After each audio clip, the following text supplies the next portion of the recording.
नमस्कार दोस्तों, आप सभी का स्वागत है मेरे चैनल डॉक्टर एब्स के ज्ञान में। जैसे कि मैंने पिछले कुछ वीडियोस में कई सारी बीमारियों के बारे में बात किया है। उन सारे वीडियोस को देखने के लिए मेरे चैनल को लाइक, शेयर एंड सब्सक्राइब करें। आज हम बात करेंगे एचएमपीवी वायरस के बारे में। जी हाँ, जो धीरे धीरे भारत में अपनी केसेस बढ़ा रही है। आज की बात करें तो गुजरात में टोटल 5 केसेस हो चुकी है और पौंडीचेरी में एक 3 साल के बच्चे को भी ये केस हो चुकी है।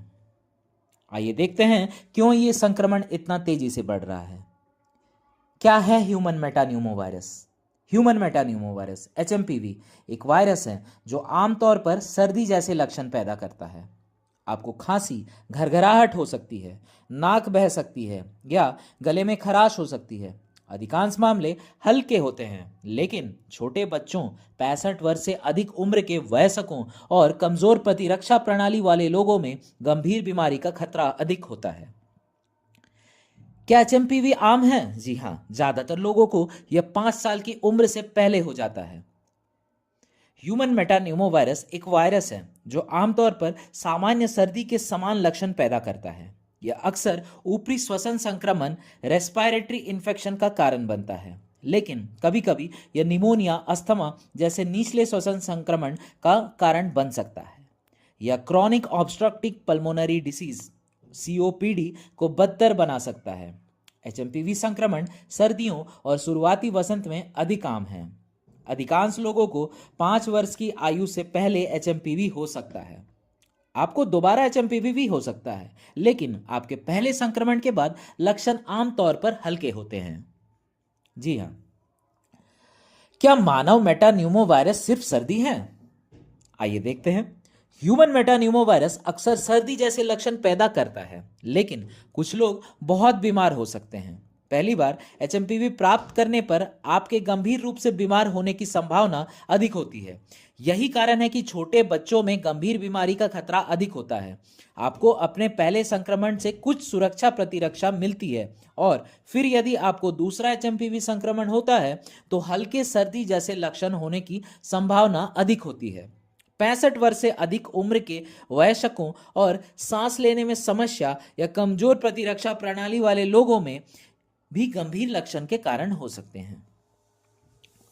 मानव मेटान्यूमो वायरस कितना आम है? शोधकर्ताओं का अनुमान है कि बच्चों में लगभग 10 से 12% श्वसन संबंधी बीमारियां एचएमपीवी के कारण होती है। अधिकांश मामले हल्के होते हैं, लेकिन लगभग 5 से 16% बच्चों में पाया जाता है। क्या मानव मेटान्यूमो वायरस आरएसवी के समान है? यह समान नहीं है, लेकिन मानव मेटान्यूमो वायरस आरएसवी के जैसा ही है। यह आरएसवी न्यूमोवायरस के समान जीन्स या वैज्ञानिक समूह का हिस्सा है और समान लक्षण पैदा कर सकता है। एचएमपीवी से गंभीर बीमारी की चरम आयु 6 से 12 महीने के बीच है, लेकिन आरएसवी से 6 महीने से कम उम्र के शिशुओं में गंभीर बीमारी होने की संभावना अधिक होती है। आइए देखते हैं एचएमपीवी के लक्षण खांसी, बुखार, बहती या भरी हुई नाक, गला खराब होना, घरघराहट, सांस की तकलीफ, डिस्पनिया या गले में खरोंच जैसा होना। मानव मेटान्यूमो वायरस संक्रमण का क्या कारण बन सकता है? यह एक वायरस है, एक छोटा रोगाणु जो आपकी कोशिकाओं का उपयोग स्वयं की अधिक प्रतियां बनाने के लिए करता है। यह वायरस के उसी समूह का हिस्सा है जो आरएसवी, खसरा और कंठमाला का कारण बनता है। आइए देखते हैं मानव मेटान्यूमो वायरस कैसे फैलता है। एचएमपीवी किसी ऐसे व्यक्ति के सीधे संपर्क में आने या वायरस से दूषित चीजों को छूने से फैलता है। उदाहरण के लिए खांसना और छींकाना, हाथ मिलाना, गले मिलना या चूमना, फोन, दरवाजे के हैंडल, कीबोर्ड या खिलौने जैसी सतहों या वस्तुओं को छूना। मानव मेटान्यूमो वायरस के जोखिम कारक क्या हो सकते हैं? किसी को भी एचएमपीवी हो सकता है, लेकिन आपको गंभीर बीमारी होने का खतरा अधिक है यदि आप 5 वर्ष से कम उम्र के हैं, विशेषकर समय से पहले जन्मे शिशु, या 65 वर्ष से अधिक उम्र के हैं। आपकी प्रतिरक्षा प्रणाली कमजोर है। एचआईपीवी, कैंसर या ऑटो इम्यून विकारों जैसी स्थितियों से या दवाओं से जो आपकी प्रतिरक्षा प्रणाली को दबा देती है। अस्थमा या सीओपीडी जैसी बीमारी। मानव मेटान्यूरो वायरस की क्या जटिलताएं हैं? कभी कभी एचएमपीवी जटिलताओं का कारण बनता है। ये गंभीर हो सकता है और आपको अस्पताल में भर्ती करने की आवश्यकता पड़ सकती है। उदाहरण के लिए सांस की नली में सूजन का होना, ब्रोंकाइटिस का होना, निमोनिया जैसी बीमारियां, अस्थमा या सीओपीडी का भड़कना, कान का संक्रमण जिसे हम ओटिटाइटिस मीडिया भी कहते हैं। निदान और परीक्षण। मानव मेटान्यूमो वायरस का निदान कैसे किया जाता है? स्वास्थ्य सेवा प्रदाता आमतौर पर आपके लक्षणों और स्वास्थ्य इतिहास के आधार पर एचएमपीवी का निदान करते हैं। वे आपकी नाक या गले से नमूना लेने के लिए नरम नोक वाली छड़ी स्वैब का उपयोग कर सकते हैं। यह प्रयोगशाला वायरस और अन्य संक्रमणों के लिए नमूने का परीक्षण करती है। ध्यान रखें कि जब तक आप में गंभीर लक्षण ना हो, संभवतः आपका एचएमपीवी के लिए परीक्षण नहीं किया जाएगा। कभी कभी आपका प्रदाता आपके फेफड़ों के वायु मार्ग में परिवर्तन देखने के लिए ब्रोंकोस्कोपी या छाती का एक्सरे भी कर सकता है। आइए देखते हैं इसके प्रबंधन एवं उपचार। मानव मेटान्यूमो वायरस का इलाज क्या हो सकता है? ऐसी कोई भी एंटीवायरल दवा नहीं है जो मानव मेटान्यूमो वायरस का इलाज करती है। अधिकांश लोग बेहतर महसूस होने तक घर पर ही अपने लक्षणों का प्रबंधन कर सकते हैं। यदि आप या आपका बच्चा गंभीर रूप से बीमार है तो आपको अस्पताल में भर्ती होने का आवश्यकता हो सकती है। वहाँ स्वास्थ्य सेवा प्रदाता आपकी स्थिति की निगरानी कर सकते हैं और आपको अधिक बीमार होने से बचाने में मदद कर सकते हैं, जैसे कि ऑक्सीजन थेरेपी। यदि आपको सांस लेने में कठिनाई हो रही है तो प्रदाता आपकी नाक में एक ट्यूब या आपके चेहरे पर मास्क के माध्यम से आपको अतिरिक्त ऑक्सीजन दे सकता है। चतुर्थ तरल पदार्थ। आपकी नस आईवी में सीधे पहुंचाए गए तरल पदार्थ आपको हाइड्रेटेड रख सकते हैं। कॉर्टिकोस्टेरॉइड्स। स्टेरॉइड सूजन को कम कर सकता है और आपके कुछ लक्षणों को भी कम कर सकता है। क्या आपको मानव मेटान्यूमो वायरस के लिए एंटीबायोटिक दवाओं की आवश्यकता है? जी नहीं। एंटीबायोटिक्स केवल बैक्टीरिया का इलाज करते हैं दोस्तों। चूंकि एचएमपीवी एक वायरस है, एंटीबायोटिक से इससे छुटकारा नहीं मिलेगा।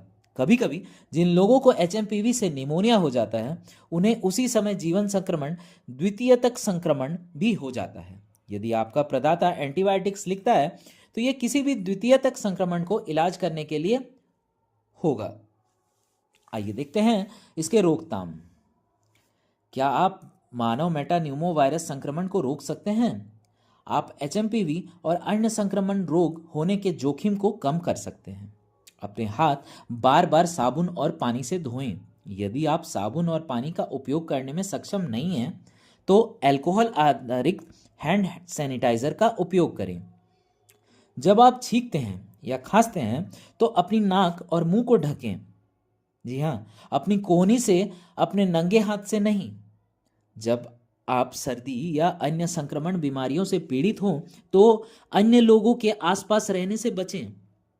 यदि आप बीमार हैं और दूसरों के आसपास रहने से बच नहीं सकते तो मास्क पहनने पर विचार करें।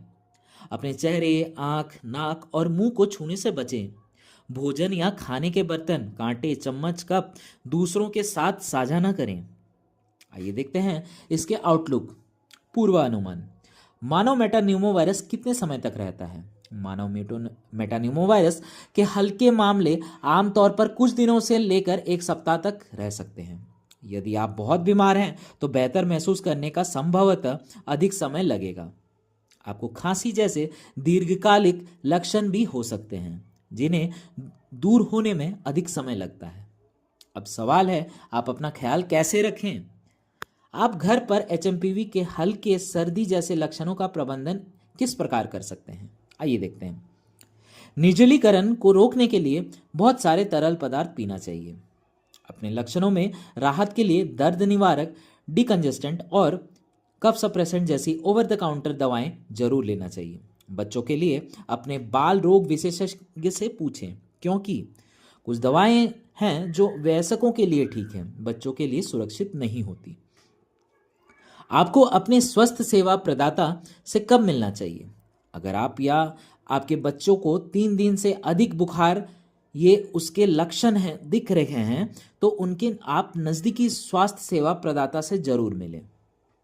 यदि आप या आपके बच्चों में गंभीर बीमारी के लक्षण हैं तो इमरजेंसी डिपार्टमेंट पर जाएं या तत्काल चिकित्सा सहायता लें, जिनमें शामिल हैं तेज बुखार जैसे कि 103 डिग्री या 40 डिग्री सेल्सियस से अधिक, सांस लेने में दिक्कत होना, त्वचा, होंठ या नाखून का नीला पड़ जाना जिसे हम साइनोसिस भी कहते हैं, अन्य स्वास्थ्य स्थितियां को बिगड़ना। आपको अपने डॉक्टर से क्या प्रश्न पूछना चाहिए? जी हाँ, ये भी ज़रूरी है, जैसे कि मैं कौन सी ओवर द काउंटर दवाओं का उपयोग कर सकता हूँ, मैं घर पर अपने लक्षणों का इलाज कैसे करूँगा, मुझे किन गंभीर लक्षणों पर ध्यान देना चाहिए, मुझे आपसे कब संपर्क करना चाहिए, बेहतर महसूस करने के लिए कितना समय लग सकता है। यदि आपको एचएमपीवी के बारे में कोई चिंता है तो अपने स्वास्थ्य सेवा प्रदाता से बात करें। यदि आपको या आपके बच्चों को सांस लेने में परेशानी हो रही है या यदि आप में गंभीर बीमारी के अन्य लक्षण हैं तो तुरंत चिकित्सा देखभाल लें। दोस्तों, आखिरी में मैं यही कहना चाहूँगा कि अपना स्वास्थ्य अपने हाथ और स्वास्थ्य ही अपनी पूंजी है। जी हाँ, अपना और अपने परिवार का ख्याल रखें। आज के लिए इतना ही। धन्यवाद।